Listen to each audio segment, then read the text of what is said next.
नमस्कार, मैं हूं तुषार और आप देख रहे हैं खबर 100। आइए रुख करते हैं आज की खबरों की ओर, पर उससे पहले एक नजर आज की हेडलाइंस पर। कृषि मंत्री कमल पटेल ने की जनसंपर्क संचालनालय में प्रेस कॉन्फ्रेंस। कांग्रेसी सिर्फ कमलनाथ की चापलूसी कर नंबर बढ़ाना चाहते हैं। रजनीश अग्रवाल, राकेश सिंह ने भाजपा नेताओं पर निशाना साधा।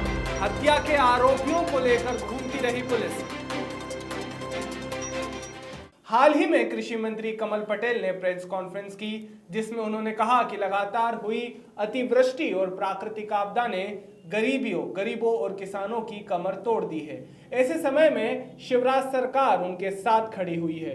किसानों की खराब हुई फसल और बेघर हुई गरीबों के लिए हम और मुख्यमंत्री लगातार 12 दिनों से दौरा कर रहे हैं। आइए आपको सुनाते हैं कि कमल पटेल ने आगे क्या कहा। भोपाल से दीपक सिंह की रिपोर्ट। दे रहे हैं वो देना था हमको 6162 करोड़ के आसपास, तो 1563 करोड़ का घाटा भी किसानों को किया। फिर खरीदी करने के अंदर भी किसानों के साथ धोखाधड़ी की। किसानों का चना 20 कुंटल प्रति हेक्टेयर होता है, लेकिन खरीद रहे मध्य प्रदेश में 15 कुंटल और अकेले छिंदवाड़ा में 19 कुंटल। वो तो मैं ज्योतिर्दित्य सिंधिया जी का फिर 6 मंत्रियों 22 विधायकों को धन्यवाद करता हूं कि उन्होंने शिवराज जी को मुख्यमंत्री बना दिया, मुझे कृषि मंत्री बना दिया। और इसलिए हमने 15 से 20 किया और 13 कुंटल प्रति हेक्टेयर से सरसों 20 कुंटल की, उससे 1000 करोड़ का हमने उनको फायदा दिया। नहीं तो उनके साथ फिर धोखा। सिर्फ 19 कुंटल छिंदवाड़ा में पूरे प्रदेश। इसलिए कमलनाथ जी सिर्फ छिंदवाड़ा के मुख्यमंत्री थे, प्रदेश के नहीं थे। शिवराज सिंह जी मुझे मध्य प्रदेश के मुख्यमंत्री हैं। और इसलिए जो उपचुनाव है, 27 जिले के उपचुनाव होना है, इसमें कांग्रेस जनता का सामना नहीं कर पाएगी, कमलनाथ जी किसानों का सामना नहीं कर पाएंगे। एक एक चीज का हिसाब देना होगा। बताएं कि आपने 75% क्यों किया, जवाब दो कमलनाथ। आपने किसानों का 18 का बीमा क्यों नहीं दिया, 15 महीने तक मुख्यमंत्री रहे, जवाब दो। 19 का क्यों नहीं दिया, जवाब दो। कर्जा माफ करने का आपने ऑर्डर कर दिया, दस्तखत कर दिए, प्रमुख सचिव से ऑर्डर निकला, प्रमाण पत्र दे दिए, उनको क्यों नहीं किया, जवाब दो। जवाब देना होगा, और नहीं तो संन्यास लो, घर जाओ। राजनीति करने का तुमको कोई नैतिक अधिकार नहीं है। कांग्रेस को पूरी खत्म। एक बार आप धोखा देकर जीत सकते हो, अब जीवन में कभी नहीं। और भाजपा जो कहती है वो करती है। सबका साथ, सबका विकास और सबका विश्वास, जो प्रधानमंत्री जी का नारा, उसको हमने चरितार्थ किया। हाल ही में मध्य प्रदेश कांग्रेस कमेटी के प्रदेश सचिव राकेश सिंह यादव का बयान सामने आया है, जिसमें उन्होंने भाजपा सरकार पर और भाजपा नेताओं पर जमकर निशाना साधा है। अपने बयान में राकेश सिंह ने कहा कि मंत्री सिलावट सत्य बोल रहे हैं कि कांग्रेस धरातल पर पहुंच गई है। कांग्रेस सालों से धरातल पर ही जनता को साथ में लेकर जनहित के कार्य कर रही है, लेकिन मंत्री सिलावट रसातल में चले गए हैं। देखिए, मंत्री सिलावट जी का मानसिक संतुलन बिगड़ गया है। वो एक तरफ बोल रहे हैं कि कांग्रेस धरातल पे, कांग्रेस तो शुरू से धरातल पे है, आज़ादी के पहले से धरातल पे काम कर रही है, तो ही ये देश आज़ाद हुआ और आज आज़ादी में वो भी सांस ले रहे हैं। तो दूसरी तरफ बोल रहे हैं 2018 में उनकी मां भारतीय जनता पार्टी थी।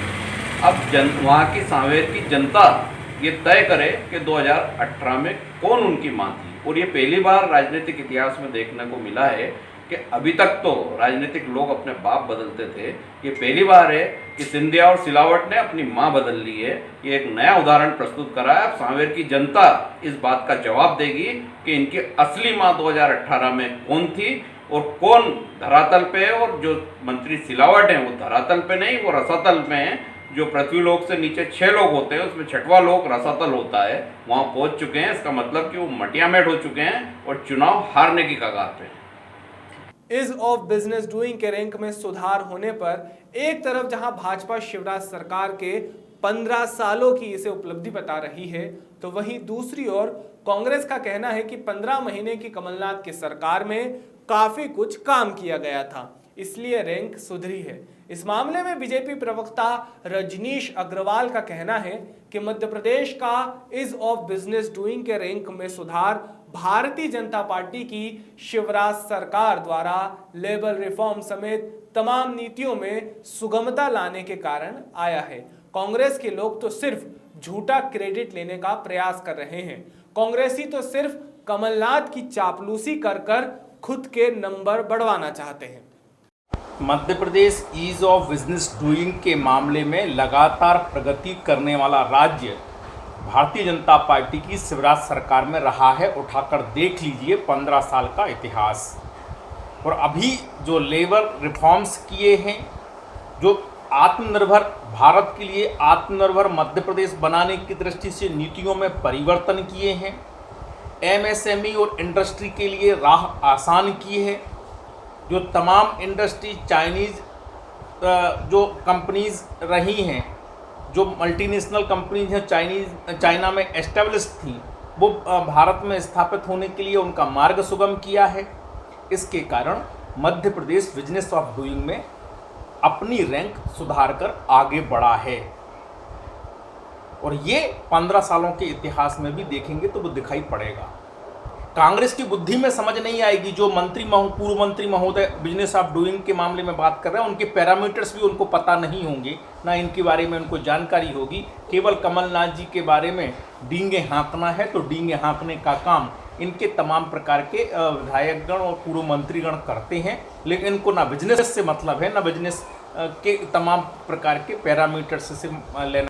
समस्त मंडी कर्मचारी अनिश्चितकाल के लिए हड़ताल पर हैं, तो वहीं अनाज व्यापारी संघ भी इसके समर्थन में हड़ताल पर आ गए हैं। मॉडल एक्ट के विरोध में कर्मचारी व व्यापारियों ने अपनी मांगों को लेकर सरकार को अवगत कराया था, लेकिन सरकार द्वारा मांगे नहीं मानने के कारण अनिश्चितकाल के हड़ताल के लिए उन्हें उतरना पड़ा। तो वहीं किसानों की उपज भी मंडियों में नहीं पहुंच पा रही है और सरकार द्वारा जो मंडियों के लिए मॉडल एक्ट लागू किया गया है, उसमें मंडियों का व्यापार प्रभावित होगा और मंडी टैक्स नहीं मिल पाएगा, जिसे सरकार व मंडी को राजस्व की कमी आएगी।